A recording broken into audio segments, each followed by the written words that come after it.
Estamos hablando con la gastropediatra Carla Aguiar. Estamos hablando sobre las intolerancias alimenticias más comunes en los niños. Veíamos esa diferencia entre alergia e intolerancia que se tiende a confundir muchísimo por las personas que no conocemos estos procesos, inclusive por los padres. Vamos a hablar precisamente ahora entrando en materia sobre las alergias alimentarias.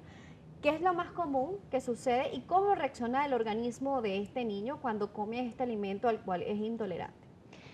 Fíjate, las manifestaciones clínicas de las alergias son múltiples y afectan varios órganos y sistemas. Cuando afectan la esfera gastrointestinal, obviamente es como más fácil porque ya nos está sugiriendo que hay un problema a ese nivel. Y las manifestaciones pueden ir desde cólico, distensión, flatulencias, diarrea o en su caso todo lo contrario, estreñimiento y náuseas, vómitos, alteraciones del apetito o inclusive sospecha de que puede haber alguna mala absorción de nutrientes. Entonces, nada, cuando estamos en la esfera gastrointestinal, tú dices, bueno, ya se te prende como el bombillo y lo vas pensando, pero también puede afectarte esfera respiratoria, entonces este niñito que vive siempre con moquito en la nariz, que siempre tiene goteo nasal, que tiene la gripe que no se le quita y no es porque está en el preescolar o en la guardería, sino porque hay una alergia, un componente alérgico atrás y no nos hemos dado cuenta. Es el niño que hace crisis de sibilancias o de broncoespasmo que confunden con asma y que tienen que llevar a la emergencia para que sea nebulizado, tos, ronquidos, estridor laringio, ronquera y puede ser inclusive manifestaciones de alergia.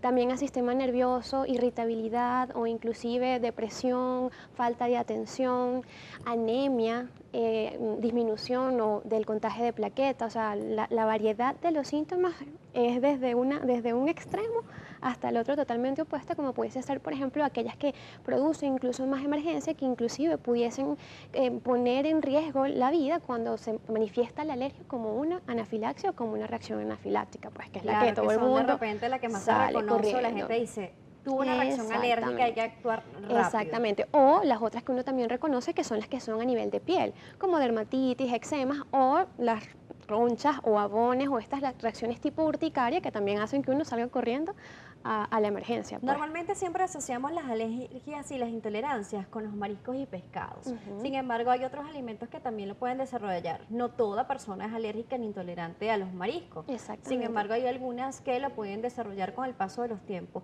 A veces cuando son niños, por ejemplo, hay personas que pueden comer de repente camarones y no tener alguna reacción. Sin embargo, cuando llegan a la etapa adulta, sí, esto tiene algún componente específico, alguna explicación el por qué. Fíjate, en esos casos, más que realmente alergia, se guarda relación con algunos componentes que pueden acumular los alimentos que también pueden desarrollar alergia y no termina siendo realmente alergia sino intolerancia. Y también puede ser que llegue un momento en que como el umbral de ese sistema inmunológico o la capacidad de regulación de ese sistema inmunológico se pierde y a lo que antes no producía reacción comienza a producirlo. Es por eso que a veces podemos ver que en niños no estaba presente y más bien se hace manifiesta en el adulto. O también lo contrario, que en niños es presente y a medida que él va madurando, el sistema inmunológico también va madurando, aprende a hacer tolerancia, pero tolerancia inmunológica y ya al final puede tolerar el alimento. Eso no se da en todos los alimentos y no se da en todas las Hay personas. alimentos específicos que pueden desencadenar esto a la inversa, niños, adultos, adultos a niños. Por ejemplo, los niños con alergia a la proteína de la leche de vaca, ellos pueden tener síntomas de alergia, o manifestarse como una alergia, pero posterior a las medidas, a la exclusión de la dieta, al acompañamiento y seguimiento desde el punto de vista gastroenterológico y nutricional con los padres, ellos pudiesen superar la alergia y posteriormente consumir lácteos o derivados sin ningún tipo de problema. Me llama la atención algo con respecto a la intolerancia a lo que serían los productos de la leche de la vaca. Muchas veces se cree que solamente tomar la leche de la vaca es lo que va a hacer daño y le siguen dando quesos al niño, por ejemplo. Entonces, ¿cómo hacer el llamado a esos padres de que son todos los productos derivados de lo que se produciría la lactosa, que es la proteína presente Y en la fíjate, leche de la vaca? ahí es importante porque cuando hablamos de alergia a la proteína de la leche de la vaca, hablamos de la proteína, del componente proteico de la leche, que es de la vaca, porque es un animal. Mientras que, por ejemplo, cuando hablamos de la lactosa, ahí sí es intolerancia. Y por eso la importancia de que si tiene el mediador inmunológico o no el mediador inmunológico, la respuesta inmunológica se desarrolla por proteínas, por complejos proteicos. En el caso de las intolerancias es más bien capaz por problemas enzimáticos. La intolerancia lo que traduce es que hay un problema en la digestión, en el proceso de absorción absorción o de metabolización de ese componente.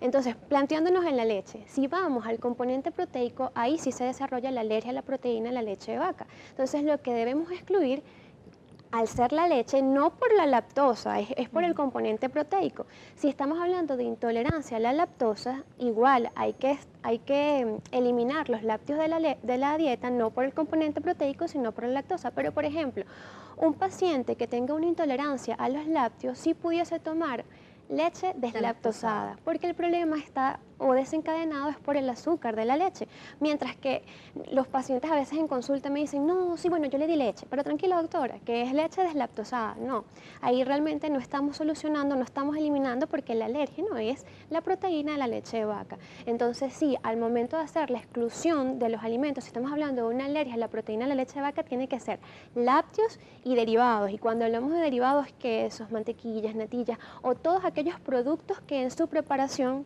lleven leche o derivados de la leche. Claro, también, por ejemplo, el huevo también es uno de los alimentos que también podrían generar algún tipo de intolerancia, ¿no? Sí, de hecho, en algunas poblaciones hay más casos de alergia al huevo que a la misma proteína de la leche de vaca, pero lo que es huevo, trigo, leche, frutos secos, nueces, almendras, avellanas, maní, de estos frutos del mar, sobre todo los crustáceos, camarones, cangrejos, incluso también frutas y vegetales. De hecho, sí existe la asociación de las frutas, por ejemplo, los cítricos, sí realmente pueden producir estimulación y desarrollar fenómenos de alergia en el organismo, pues en esos individuos se dice susceptibles. que hay alergias a fresa y también a parchita, que son cítricos. Sí, la ventaja, bueno, o lo curioso al menos con las alergias en relación con las frutas específicamente, es que el componente que desencadena la alergia muchas veces con la cocción se puede modificar y no comportarse como un antígeno frente al sistema inmunológico. Entonces a veces puede ser que si se lo toma, a lo mejor el jugo o el batido sí produce la reacción, pero capaz en una torta o algo ni se entera y ni se da cuenta. Eso también pudiese pasar. Eso pasa particularmente con las frutas. Más frecuentemente con la fruta, y que también eso también varía porque la capacidad de responder del sistema inmunológico del organismo va a depender de cada uno. Entonces ahí va a ver qué cantidad de alérgeno estuvo en contacto, con qué frecuencia, por cuánto tiempo, y en base a eso también va a jugar cómo va a ser la respuesta del organismo a ese proceso alérgico. ¿Las intolerancias alimenticias se curan o son crónicas? ¿Se pueden controlar o se pueden curar? Fíjate, si hablamos de intolerancia como tal, y cuando hablamos de intolerancia nos referimos al que no está mediado inmunológicamente, por lo general se producen por 3 mecanismos, ¿ok?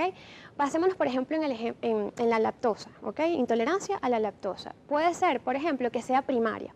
Esta intolerancia primaria suele verse y es muy común, sobre todo ya en adolescentes y más que todo en adultos, porque es la típica persona que se tomaba el vaso de leche, se comía el postre, se comía el dulce y eso tenía leche y no le pasaba nada. Y de repente comienza a evidenciar, comienza a notar que comienzan las molestias gastrointestinales posterior a la ingesta de esto.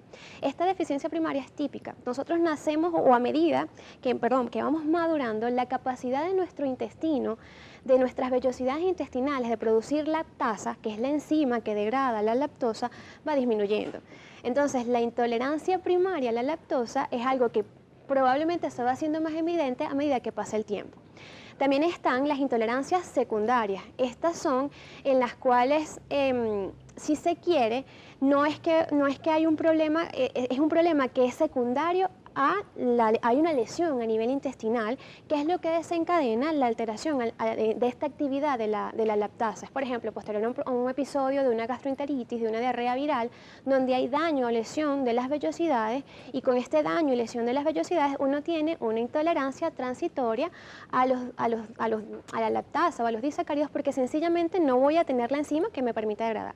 En este caso, esta sí se puede resolver, porque nada, solamente hay que dar chance de que esas vellosidades se recuperen. Y también existe, por ejemplo, intolerancias, por ejemplo, en el caso de la lactosa, intolerancia congénita a la lactosa, y es que sencillamente en sus vellosidades, en su sistema digestivo, no hay capacidad de producir lactasa. Y son personas que durante toda su vida no van a comer lácteos. O sea, ¿Y con las alergias se curan o no? y las alergias, fíjate, si lo llevamos a números, del 6 al 8% de los pacientes en edad pediátrica pueden presentar síntomas de alergias en general. Solamente el 20% de esos pacientes finalmente continúan siendo alérgicos, o sea que la gran mayoría realmente lo supera, excepto en unos casos como por ejemplo es más frecuente con frutos secos, es más frecuente con por ejemplo la alergia al maní o a los crustáceos, que sí suelen ser reacciones más persistentes a Una la vida. persona que haya presentado una reacción o alergia una sola vez, ¿quiere decir que la próxima oportunidad podría desencadenar nuevamente este proceso? Hay que estar pendiente y siempre sería bueno, dependiendo también de la intensidad de la reacción, de buscar la ayuda. Porque, por ejemplo, una cosa que es lo que te comentaba con los crustáceos, ellos a veces hay ciertos alimentos que pueden secretar una sustancia que se llama histamina. Histamina es lo que es como que lo que dispara todas las reacciones a nivel del sistema inmunológico cuando estamos hablando de alergia. De hecho, una de las cosas que producen cuando te comenté que el antígeno se unía al anticuerpo es que desencadena la producción de histamina. Entonces, nada, hay alimentos que en sí tienen concentración de histamina o sustancias similares a histamina y pueden como engañar, como hacer creer al sistema inmunológico de que se está desarrollando una alergia y realmente no es una alergia, no es algo que involucra la participación del componente celular del sistema inmunológico. Entonces, en este caso, sencillamente cuando se vuelve a comer un crustáceo o este tipo de alimento, no es necesariamente se va a precisar el mismo tipo de reacción. Bueno, bastante importante que nos haya aclarado todos estos términos, pero antes de finalizar queremos que nos ofrezca las vías de contacto, por favor. Nada, en Instagram, @gastroinfancia. Y bueno, el correo electrónico doctora Carla Aguiar, todo corrido, @gmail.com.